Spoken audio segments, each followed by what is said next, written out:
in my brief eavesdropping, it seemed like the conversations were very rich and very animated. So thank you so much for the energy and time you put into it. I think that's very much a reflection of the passion that all of us feel for where we live and the great fortune, the great good fortune we have to live here and be an active part of it. And of course, much of the reason that we are blessed to live in this extraordinary place is the federal lands which surround us. And in a similar blessing, we have 4 extraordinary individuals who are in charge of the federal lands which we get to share with our fellow community members and the world at large. And it was pointed out to me in past years by one of the panelists currently up here that there might have been a little bit of gender inequity by not having women go first. And so because we're flexible, as a middle-aged white guy, I'm exceptionally flexible. I thought I would try to rectify that. And so what we'll have now is our 4 federal land managers, Tricia O'Connor, David Vella, Pat Kenney, and Brian Glassbell, each talk for about 10-15 minutes about the state of their jurisdictions. And then we will have a question and answer session open up to the room. We'll break for lunch after that. So that's what you can expect for the next hour or so.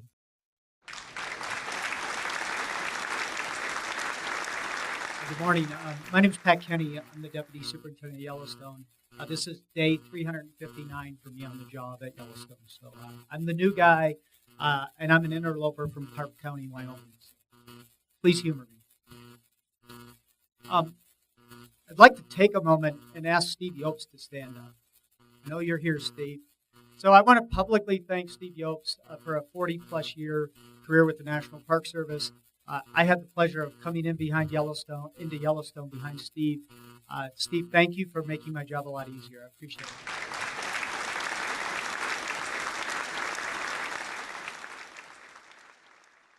I moved here last January from a sandbar off the coast of North Carolina.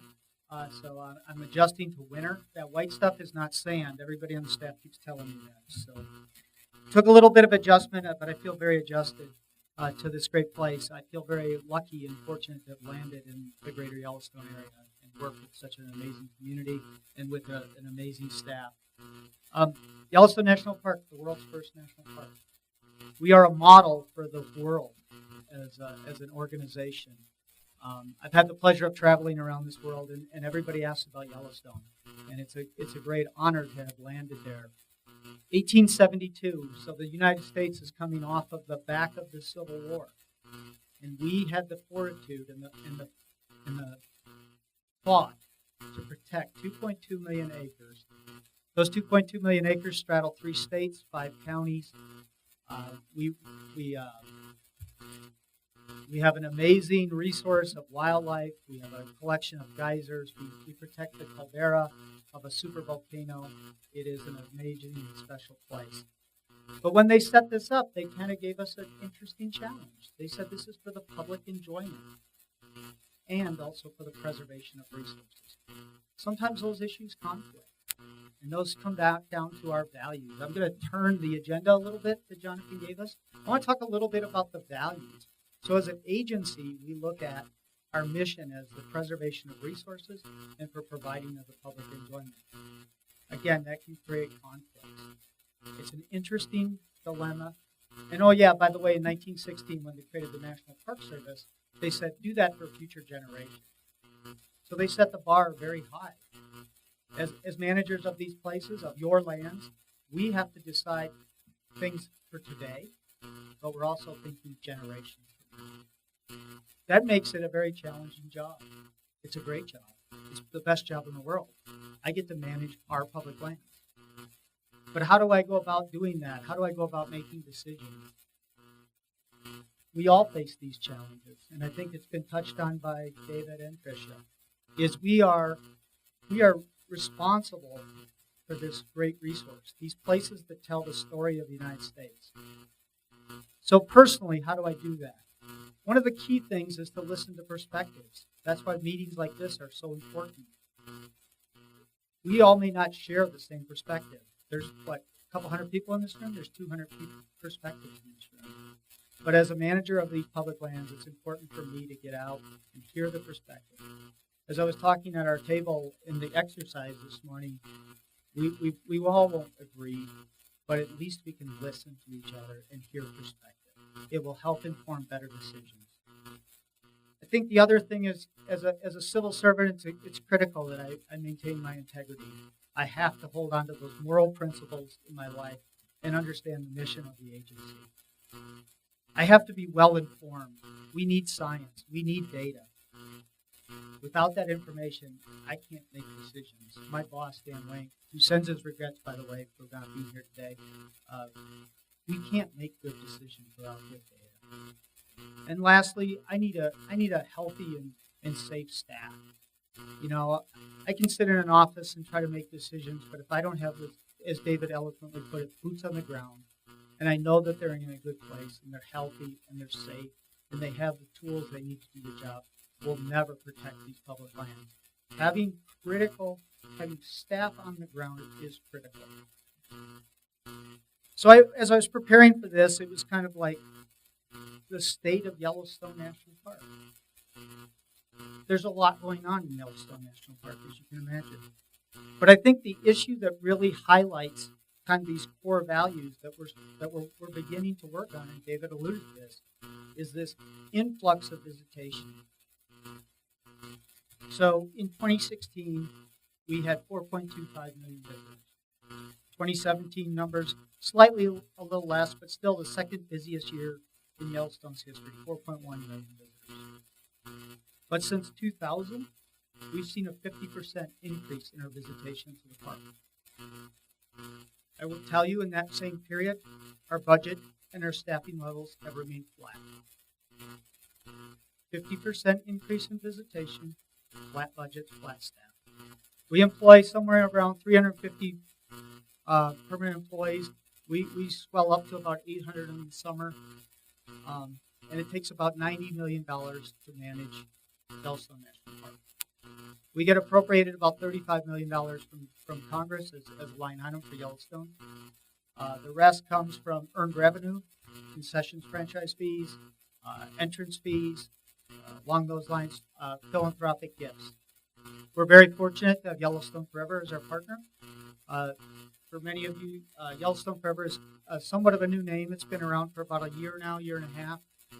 That used to be the Yellowstone Park Foundation and the Yellowstone Association.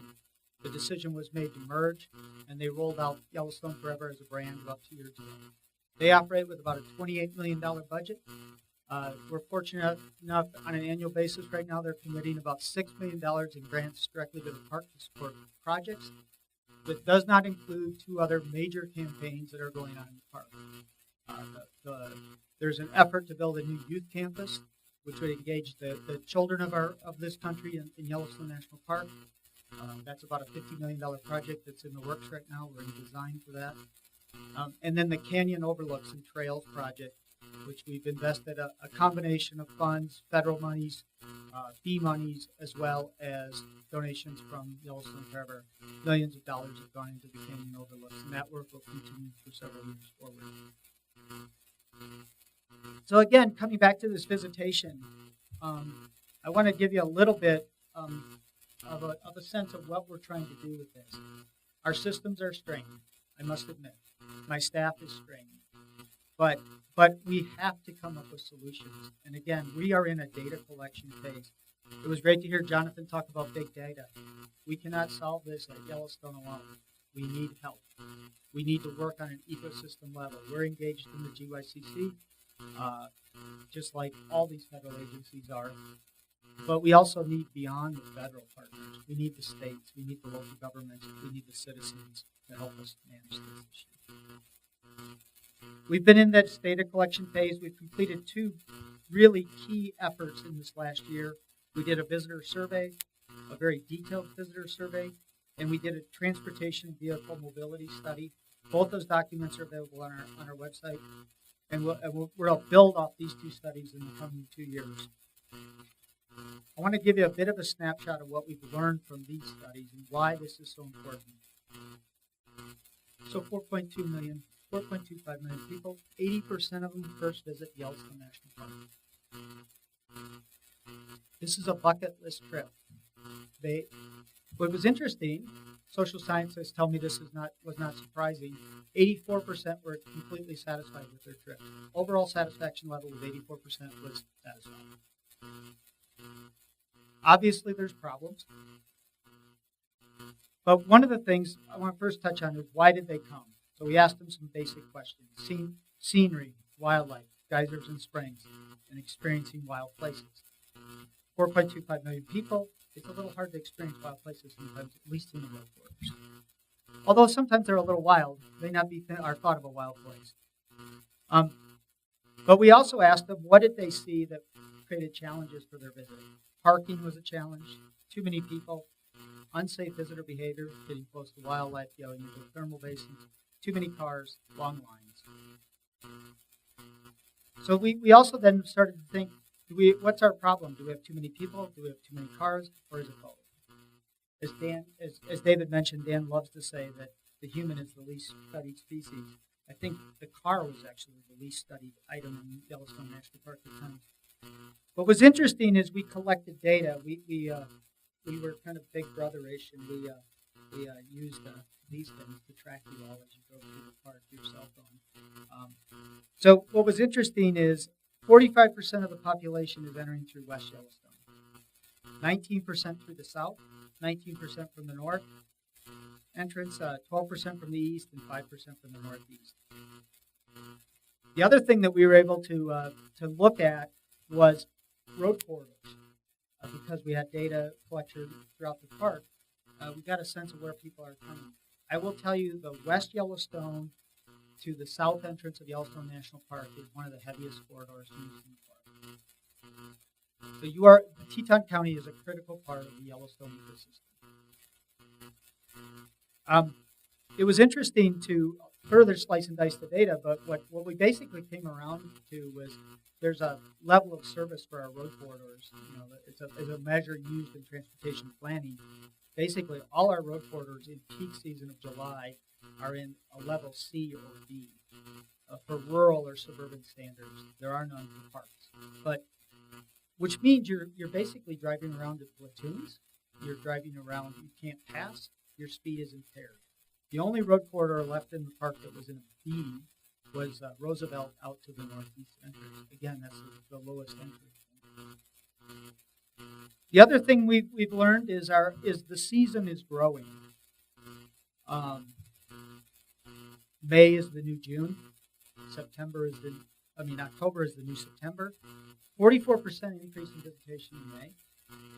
24% in October. This presents some additional challenges. 130% more buses are entering the park in the last 5 years. Tour bus industry is growing and continues to grow. Another one, and we were talking about this at the table, was the international visitation. In 2016, 17% of our visitation was from international communities.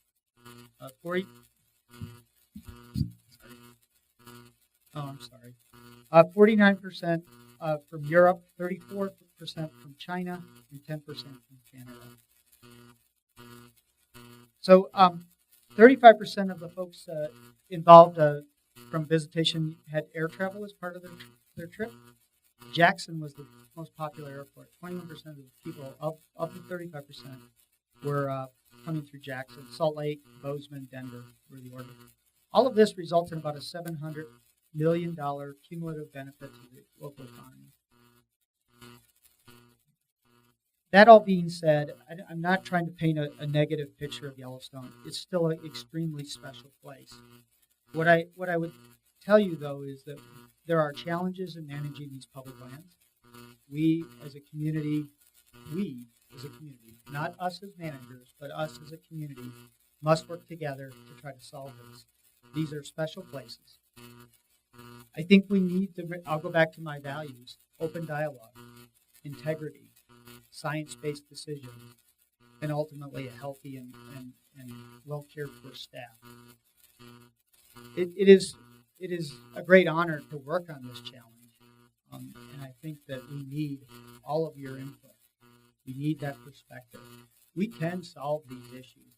They're not dire, but they are challenges.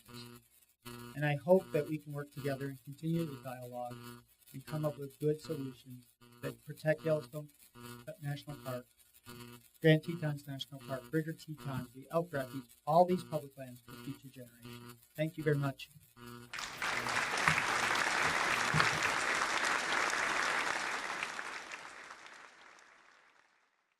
First, thank you so much for your excellent, much appreciated service. I'm wondering if you would be willing to give us an honest assessment about how the current administration's policy on climate change is translating into what happens with the allocation of resources, the focus of research, and the link between science and decision making at your jurisdictions. And if you are willing, please do. And maybe we can tell the journalists of the room to turn off their machines. I would echo what David is saying is business as usual in Yellowstone. I think I come back to my remarks about continuing to collect data. Science-based data, science-based decisions is critical. I think that we will continue to work. I think things like wildland fire is critical. The Secretary has made it very clear that he wants to see us work on wildland fire issues. He appreciates what happened in Montana last year, being a resident of Whitefish. We need to continue to provide information and inform the policy setters in this country about what's going on in the parks. First of all, thank you for appearing here today. My question is directed at the Park Service representatives. What is your current thinking on implementing a visitor reservation system? So I'll take the first crack, David. But as I mentioned, we are in a data collection mode for the whole idea of visitor use management. We continue to look at all the data that we are gathering. Reservations are being considered in other national park units. Arches has in southern Utah has put that out there as an idea, and they're exploring that. So we'll be watching some of those ideas and see how they work. For Yellowstone, it's pretty challenging to try to think about a reservation system. It's 4.2 million people. How much effort is it going to take to manage it? But right now we haven't written off any solution. So that's kind of where we're going, is to get to solutions. And I would say we wouldn't throw any tool out of the toolbox yet. This actually probably follows up a little bit with what Franz asked, and I was going to ask David specifically, but all of you have one or two or three very popular destinations at Jenny Lake, July and August. Do we pave more sagebrush over so there's sufficient parking, or am I now going to share that hike into String Lake with 200 more people, whether it's Granite Hot Springs or whether it's Old Faithful or any of the popular spots? What's your particular view on it? I'll add one quick thing. So many of you are familiar with Grand Prismatic. The ridge behind Prismatic, away from the road, social trails started going up that ridge to great. It's a great overlook. We formalized the trail last year, opened it up. We added a parking lot of 75 spaces at that trailhead. We bought ourselves about 15 minutes. And it's full. We had to deal with the trails because people were going to the ridge. It's an area that's open to the public. It's a great overlook. The parking was necessary to support that because we were having resource degradation and erosion and things like that along that trail. So we have a formal trail. But what I'm saying is every time we build a parking lot, it'll be full. We're not going to buy that much time. I think we're looking at the footprint, as David mentioned. Can we utilize the footprint differently? Can we, we're going to look at Old Faithful in the coming years. Can we improve circulation through Old Faithful? Can we make use of already existing asphalt and improve there? But as Tricia said, the experience changes. Grand Prismatic's a great example. Midway Geyser Basin's a great example. Was there this summer. Spent a lot of time in the park this summer. It was my first year. Tour buses pull in. You're walking on the boardwalk and you're walking through 3 tour bus loads of people. your visitor experience changes. And then do we expand the boardwalks to make them safer? They're only 5 feet wide. Do we make them 10 feet wide? It's a slippery slope, and we got to balance that between the resource preservation as well as the visitor experience. As a numbers junkie, where will your 2017 numbers be more specific to David and Pat? Will it be in one central location? I don't know, through the program here, or do we need to go to your websites? Likewise, same process for us. They're on our website. We just released 17 numbers. I think it was this week. It may have been late last week, but we saw 3.3% reduction, I think, for this year over last year. But 16 was a record high for Yellowstone National Park. All those numbers are online, and if you can't find them, like David, give me a call. Hi. First off, thank you for sharing all your information and being accessible to us. My question is around future pending government shutdowns, what they might look like for you, and if they're potentially any different than previous shutdowns under the previous administration. So the continuing resolution expires at 11:59 p.m. on Friday. We received guidance last night from our Washington office concerning how to manage the shutdown for the national parks. Our teams are preparing plans. I'm sure David's is as well. This administration has changed the direction concerning access to parks. I think the terminology that I recall from a couple of weeks ago when there was a potential shutdown was the parks would be accessible, but will not be operational. Now, there were some headlines this morning, and I haven't caught up on the news about parks being open from the Office of, is it OMB? OMB, Office of Management and Budget, made a statement that parks would be open. We haven't gotten clear guidance what he meant by that, as far as are we going to be funded and operational, or are they talking about this idea they'd be accessible to the public during a shutdown? I'm going to throw in one word on that. Right before the last shutdown, whenever that, or potential shutdown, I was talking to Dan Wank, and he was late getting on the call because he was in a planning meeting because they were planning, I don't know how many, the point is I don't know how many man hours you people are putting into silliness of the highest order. Your budgets are, I mean, that was an extraordinary number, about 50% more people and no more money. And Tricia, I can't imagine your budget's in any better shape. What a profound waste of human energy, and what tremendous disregard for you people as public officials. I mean, I'm so sorry to hear that. I would like to ask each of you to just one last word.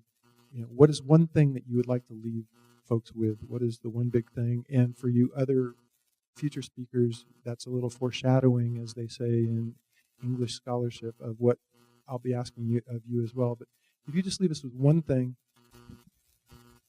They're public lands. They're your lands. We are all stewards of these lands.